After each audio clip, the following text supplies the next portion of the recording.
Hello दोस्तों, Ravi online classes में आपका स्वागत है। आज से हम लोग देखेंगे मैट्रिक बोर्ड परीक्षा 2025 के लिए मॉडल प्रैक्टिस सेट। आप क्वेश्चन को देख लीजिएगा एक बार और उसके बाद वन के जो भी आपका ऑप्शन होगा उसे आप अपने कॉपी में वन के भी, उसके बाद हम आंसर बोलेंगे, उसके बाद आप टिक मारिएगा। कितना आपको 50 में अभी सही हो रहा है वो देखिएगा।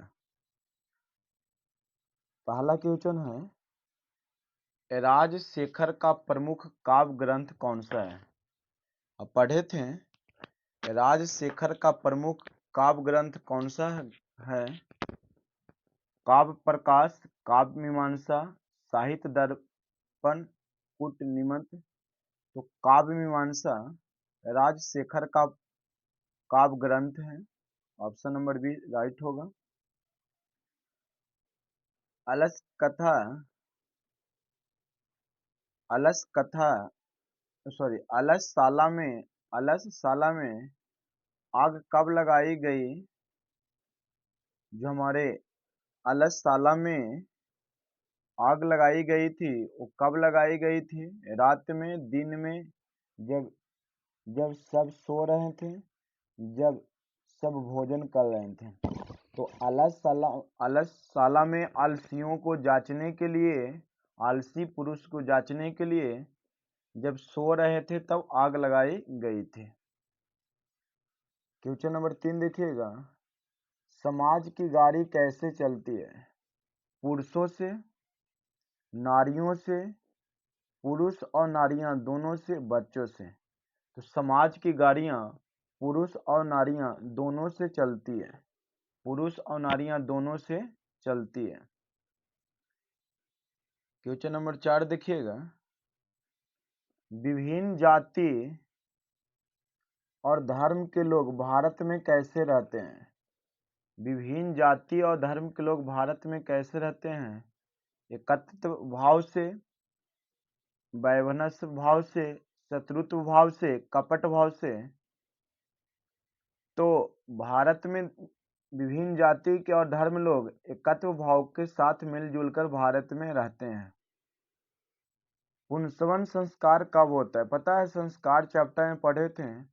संस्कार 5 प्रकार के होती है, कुल संस्कार की संख्या 16 है। तो पुष्पन संस्कार कब होता है। तो जन्म से पहले संस्कार को पुंसवन संस्कार कहा गया है। वनवास प्रसंग में राम सीता, ये हमारे मंदाकिनी वर्णम की बात किया गया है, जिसमें राम सीता लक्ष्मण के साथ चित्रकूट पर्वत के निकट पहुंचते हैं। सीता माता राम जी और लक्ष्मण के साथ कहाँ पहुंचते हैं। चित्रकूट के पास पहुंचते हैं। नरक के कितने द्वार होते हैं जिनमें से व्यक्ति नाश होता है। नरक के कितने द्वार होते हैं जिनसे व्यक्ति नाश होते हैं। तो नरक के 3 द्वार होते हैं। कितने होते हैं। 3 द्वार होते हैं। आधुनिक काल की संस्कृत लेखिकाओं में कौन अतीव प्रसिद्ध है। आधुनिक काल की संस्कृत लेखिकाओं में कौन अतीव प्रसिद्ध है। विभाराम, आभाराम, क्षमाराम, रमाराव। तो आधुनिक काल की संस्कृत लेखिकाओं में कौन अति प्रसिद्ध है। तो क्षमाराव। कौन है। क्षमाराव। वस्तुत इस समय संसार किस महासागर के कुल मध्य स्थित दिख रहा है। 9 के बताइएगा। प्रशांत महासागर, हिंद महासागर, अशांति महासागर, अंटार्कटिका। तो इस बात कहा गया है शांति के, तो अशांति महासागर होगा। क्या होगा। अशांति महासागर होगा। पर पीड़न किसके लिए होता है। पर पीड़न किसके लिए होता है। पुण्य के लिए, पाप के लिए, नाश के लिए, धर्म के लिए।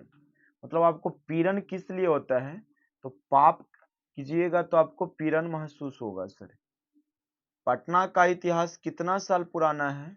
तो पटना का इतिहास ऑप्शन दिया है 2500 वर्ष, 2000 वर्ष, 1500 वर्ष, 1000 वर्ष। तो पटना का इतिहास 2500 वर्ष पुराना है। कूटनीमतंग में काव्य के कवि कौन है। राजशेखर, दामोदर गुप्त, विशाखादत्त, कालिदास। तो कुट निम्नतम काव्य के कवि दामोदर गुप्त हैं। कौन है? दामोदर गुप्त। यूनान का राजदूत कौन थे? चार ऑप्शन आपके साथ सामने हैं। यूनान का राजदूत कौन थे बताइएगा? फहान, हिनसांग, मेगास्थनीज, इत्सिंग। तो फहान का यूनान का राजदूत मेगास्थनीज थे। कौन थे? मेगास्थनीज थे। राजशेखर की रचना कौन सी है? काव्य मीमांसा, कूटनीमता, मुद्रा रासच, यात्रा संस्मरण। तो राजशेखर की रचना कौन सी था बाबू? काव्य मीमांसा था। कौमुदी महोत्सव किस ऋतु में मनाया जाता था? आप पढ़े हैं पाटलिपुत्र वैभव में। कौमुदी महोत्सव किस ऋतु में मनाया जाता है? तो शरद ऋतु में। कौन सा ऋतु में? शरद ऋतु में मनाया जाता है। ये हमारे पाटलिपुत्र वैभव में पढ़े थे आप। पटना में गौतम बुद्ध भगवान आए थे, पटना के बारे में बताए थे। पटना आने में एक समय प्राचीन, आने वाले समय में प्राचीन महानगर होगा, लेकिन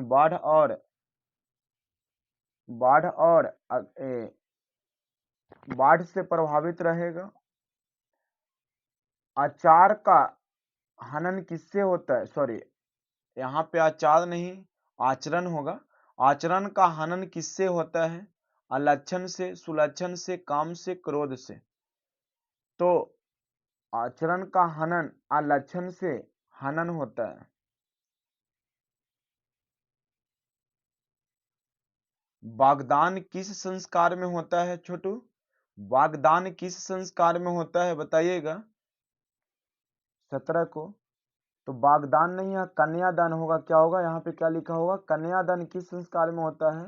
तो विवाह संस्कार में होता है। लक्ष्मी किसके पास होती है? परिश्रमी के पास होता है, आलसी के पास होता है, कर्मन के पास होता है, भिखारी के पास। तो लक्ष्मी किसके पास आएंगे? परिश्रम करेंगे उनके पास आएंगे। स्वामी दयानंद ने किस संस्था की स्थापना किए थे? स्वामी दयानंद ने किस संस्था की स्थापना किए थे बताइएगा? धर्म समाज, बहुजन समाज, आर्य समाज, गिरिजन समाज। तो स्वामी दयानंद ने आर्य समाज की स्थापना 1875 मुंबई में किए थे। स्वामी दयानंद ने की मृत्यु 1883 ईस्वी में हुआ था, याद रखिएगा। राम मंदाकिनी की शोभा किसको दिखा रहे हैं? राम भगवान मंदाकिनी की शोभा को किसको दिखा रहे हैं? लक्ष्मण को, ऋषियों को, विभीषण को, सीता को। जब वो मंदाकिनी घूरने गए थे चित्रकूट पर्वत के नीचे, तो किसको दिखा रहे हैं? तो सीता माता को। किनको दिखा रहे हैं? सीता माता को दिखा रहे हैं। स्वामी दयानंद का जन्म कब हुआ था बताइएगा? पढ़े हैं आप। तो 1824 में। कब हुआ था?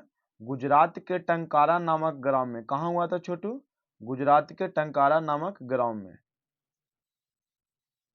अंतिम शिक्षा संस्कार का नाम क्या है? अंतिम शिक्षा संस्कार का नाम क्या है? उपनयनम, समावर्तनम, अक्षर आरंभ, विदारंभ। तो अंतिम शिक्षा संस्कार का नाम है समावर्तनम। 23 नंबर देखिएगा। यह संपूर्ण संसार किसके द्वारा अनुशासित है? यह संपूर्ण संसार किसके द्वारा अनुशासित है? आत्मा के, परमात्मा के, साहित्य के, इनमें से कोई नहीं। तो साहित्य के लिए। किसके द्वारा अनुशासित है? तो साहित्य का। शास्त्र किसके लिए कर्तव्य और अकर्तव्य का विधान करते हैं? शास्त्र किसके लिए कर्तव्य और अकर्तव्य का विधान करते हैं? दानवों के लिए, मानवों के लिए, छात्रों के लिए, पशुओं के लिए। 24 को बताइएगा।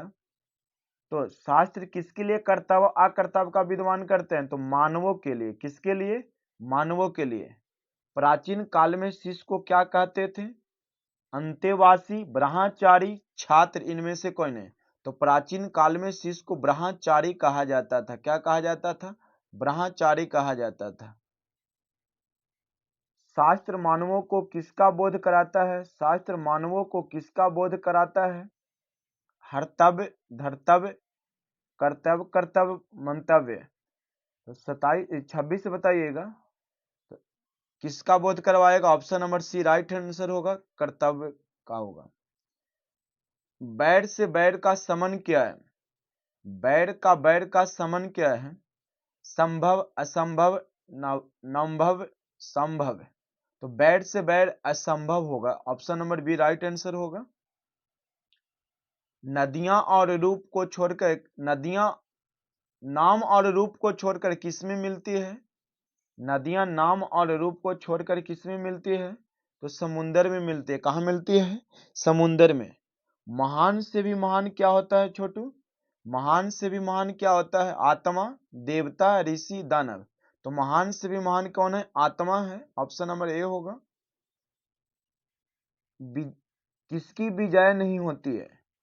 किसकी विजय नहीं होती है? सत्य की, असत्य की, धर्म की। सत्य और असत्य मतलब किसकी जीत नहीं होती है? तो असत्य की जीत नहीं, ऑप्शन नंबर बी होगा। किसकी विजय नहीं होती है? असत्य की। कंठ मारात्वे तभी विश्वास किसकी उक्ति था? यह पंक्ति किसकी उक्ति था बताइएगा? तो पथिक का। किसका था? पथिक। व्याघ्र पथिक में पढ़े तो इसकी उक्ति किसका था? पथिक का। कारणभार के रूपक के रचनाकार कौन है? कारणभार के रचनाकार कौन है? तो कारणभार के रचनाकार कौन थे? महर्षि व्यास। महर्षि व्यास। शत्रुता को कौन बढ़ाता है?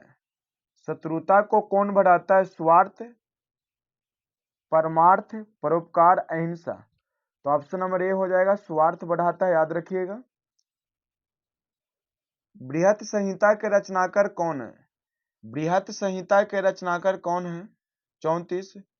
बराह मिहिर, आर्यभट्ट, वादनारायण, कनाद। तो बृहत संहिता के रचनाकार बराह मिहिर है, याद रखिएगा, बराह मिहिर है। नदियों समुद्र में कैसे मिलती है?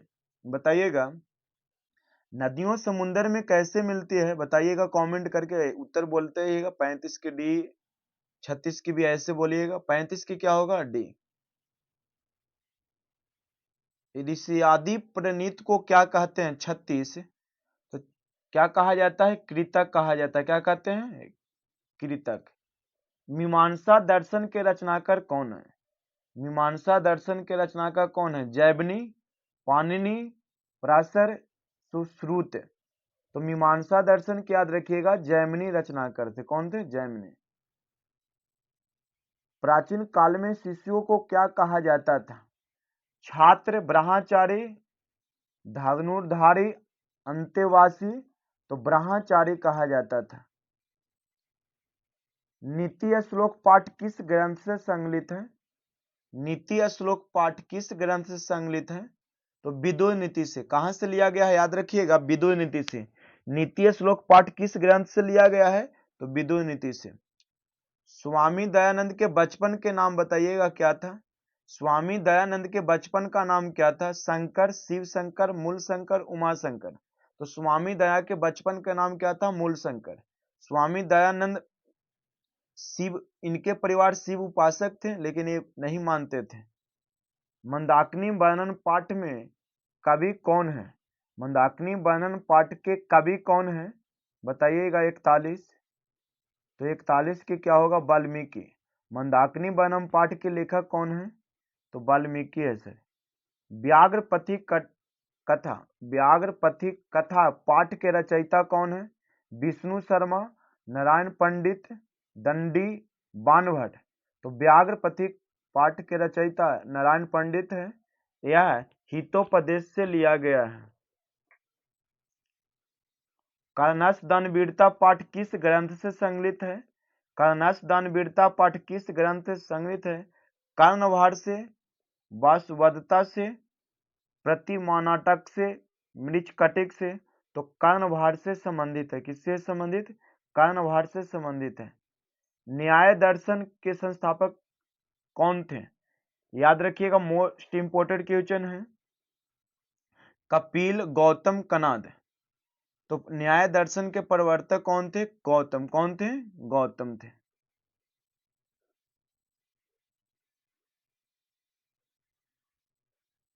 आर्यभट्टियम किसकी रचना है? आर्यभट्टियम किसकी रचना है?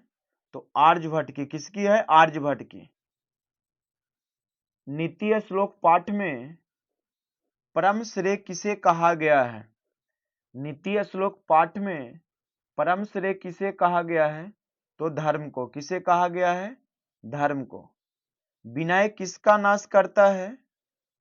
विनय किसका नाश करता है बताइएगा? तो आकृति को नाश करता है। किसको नाश करता है? आकृति को, याद रखिएगा। स्वामी दयानंद के लिए कौन पर्व उद्बोधक सिद्ध हुआ था? दुर्गा पूजा, दीपावली, रामनवमी, शिवरात्रि। तो आपको याद होगा शिवरात्रि। क्या होगा? शिवरात्रि। दान किसको देना चाहिए? धनी को, दरिद्र को, बूढ़े को, लाचार को। तो दान किसको देना चाहिए? दरिद्र को देना चाहिए। देखिए 49 का right answer option number D, लाचार व्यक्ति को देना चाहिए, ये होगा। अपने और पराये की गणना कौन करता है? अपने और पराये की गणना कौन करता है? तो विशाल हृदय वाला, संकुचित हृदय वाला, दुर्जन या सजन। तो देखिए अपने और पराये के बीच गणना जो करता है वो कमजोर दिल वाला, मतलब संकुचित हृदय वाला करता है। तो ये आपको 50 ऑब्जेक्टिव किताब से रिलेटेड था, वो बताइएगा आपको इतना में कितना सही है। उसके बाद इसकी ग्रामर है, ग्रामर पढ़ाया जाएगा तो करवाया जाएगा। Thank you Chhotu.